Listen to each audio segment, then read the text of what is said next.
Peu. Merci. Monsieur le ministre de l'économie et des finances, il y a quelques années, un jeune ministre de l'économie avait, contre l'avis du plus grand nombre, remué ciel et terre pour privatiser l'aéroport de Toulouse. Nous voyons aujourd'hui le résultat de cette brillante politique. Opacité, affairisme, spéculation et mensonge. Opacité d'abord. Le ministre Macron affirmait « l'État et les collectivités resteront majoritaires », mais a caché le pacte secret qui donnait en réalité les clés de l'entreprise à l'actionnaire privé. Affairisme également, car le groupe chinois Casil a pillé la trésorerie de l'entreprise et enfreint toutes les règles prudentielles pour accroître les dividendes versés. Spéculation ensuite, car le même groupe, à peine libéré des procédures judiciaires, s'apprête à céder sa participation, empochant au vol une plus-value de 200 millions d'euros réalisée en moins de 5 ans sur le dos des contribuables.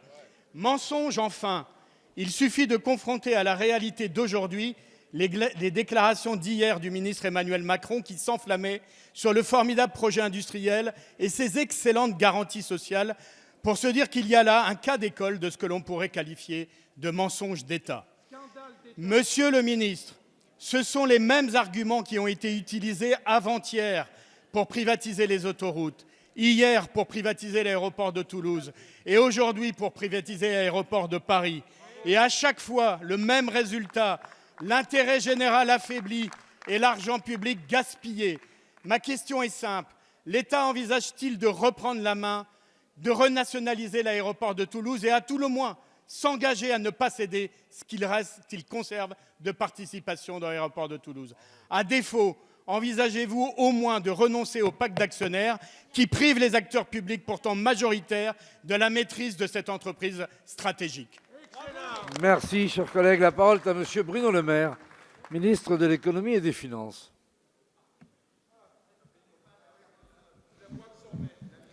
Monsieur le Président, Mesdames et Messieurs les députés, Monsieur le député Stéphane Peu, je crois que la seule question à se poser, c'est est-ce que l'aéroport de Toulouse se porte mieux en 2020 qu'il ne se portait au moment où l'État a cédé sa participation en 2015 ?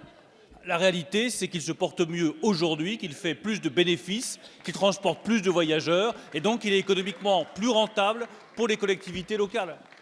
L'État a cédé 49% de sa participation en 2015. Il les a cédés de manière totalement légale. Il les a cédés à Casil pour une simple et bonne raison, c'est que Casil était le mieux-disant et que la deuxième offre derrière était près de 20% inférieure en termes d'offres à la première qui était celle de Casil Europe. Qu'est-ce qu'a fait ensuite Casil Europe? Ils ont investi 126 millions d'euros sur l'année 2015-2016, une moyenne de plus de 30 millions d'euros d'investissement, soit quasiment le double des investissements précédents. Et c'est ça qui explique les bons résultats de l'aéroport de Toulouse, dont vous devriez vous féliciter aujourd'hui. Casil Europe décide ensuite de se retirer. Eiffage rachète la participation de Casil Europe. Tout ça se fait en toute transparence et dans le respect des procédures, avec, je le redis, un aéroport qui se porte mieux aujourd'hui. Est-ce qu'ensuite, l'État va garder une participation dans l'aéroport de Toulouse? Je vous confirme que l'État, à la demande des collectivités locales que j'ai reçues, gardera une participation de 10% dans l'aéroport de Toulouse. Est-ce que nous garderons un contrôle? Bien entendu, nous sommes en train de négocier un contrat de régulation qui doit nous permettre de garder un contrôle à la fois sur les investissements sur l'aéroport de Toulouse et également sur les tarifs aéroportuaires.